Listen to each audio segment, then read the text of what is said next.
Benedica a tutti. Cominciamo spedizione Stupor Mundi con un servizio sopra i sistemi di spionaggio internazionali e tutto quello che sta avvenendo ora delle rivelazioni di Edward Snowden.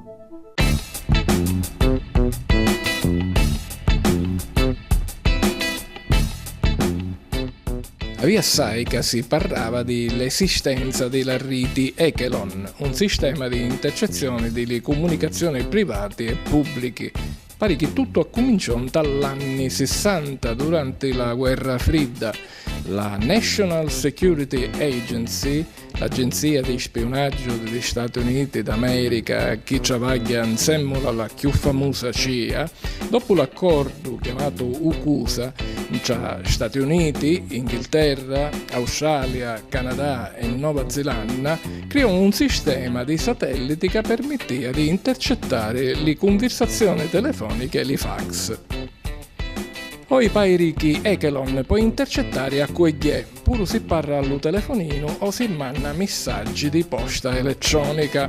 Nonostante che lo flusso di informazioni e di dati delle comunicazioni private e pubbliche oggi è enorme, l'immenso di sofisticati sistemi di filtrazione e usando valori chiave, Echelon riesce a isolare le comunicazioni che possono avere contenuti interessanti per i servizi di spionaggio di questi paesi.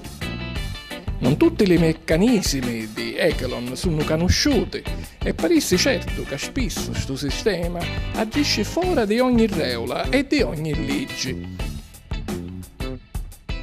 C'è chi pensa che le compagnie telefoniche più importanti collaborano tutti con Echelon e effettivamente c'è stato un poco di casi dove si scoprì che alcuni impiegati di queste compagnie spiavano per conto di Echelon. Per fare un esempio, in Italia Marco Bernardini, ex capo della sicurezza Pirelli Telecom, fece intercezioni per conto di Echelon sopra l'autorità antitrust e poi trasero i dati di Vodafone e di Wind. Le ultime rivelazioni dell'ex informatico della CIA e della NSA, Edward Snowden, ne dicono che le conversazioni niente meno delle capi di Stato e delle prime ministri, come Angela Merkel, sono continuamente intercettate dai servizi segreti americani. La Sicilia gioca una parte fondamentale in questo quadro di spionaggio internazionale perché rappresenta un crocevia di grande importanza per le telecomunicazioni mondiali. Per la sua collocazione geografica, i cavi sottamarini a fibra ottica ci arrivano di tutti i banni e la regione, fino ad ora, concedeva le licenze con grande facilità e guadagnandoci più davvero picca rispetto all'importanza dell'assunto. Lo Parco Villa Turrisi e lo Verde Pubblico in Palermo. Ne informa che la Tablese in suo servizio.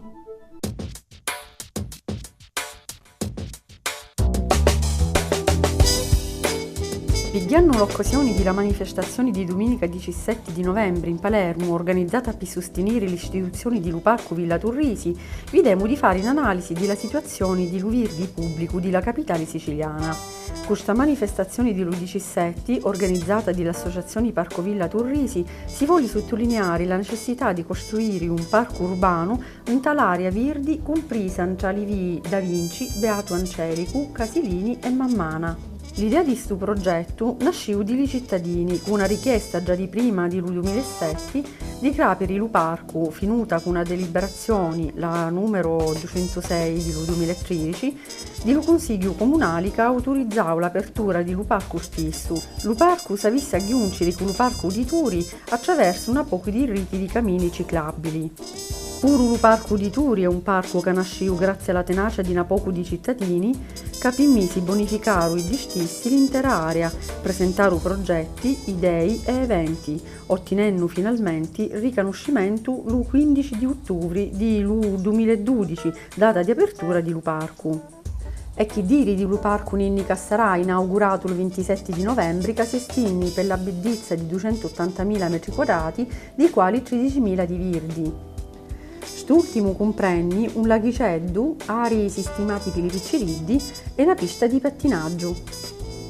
Ma i progetti per fare a diventare Palermo città virdi non finiscono qua.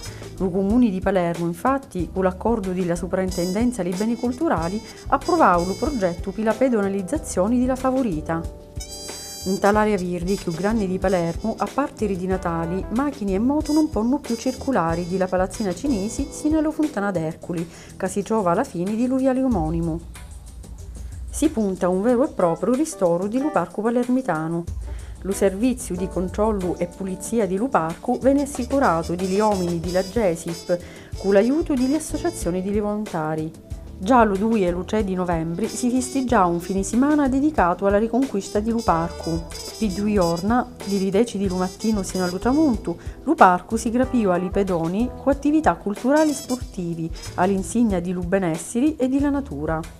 Per l'occasione si grapero il Museo Picè, la Palazzina Cinesi e le aree circostanti. Si spera che quello di 17 di novembre non fosse l'ultimo atto e che i cittadini continuassero a pretendere una Palermo più vivibile, pulita e verdi.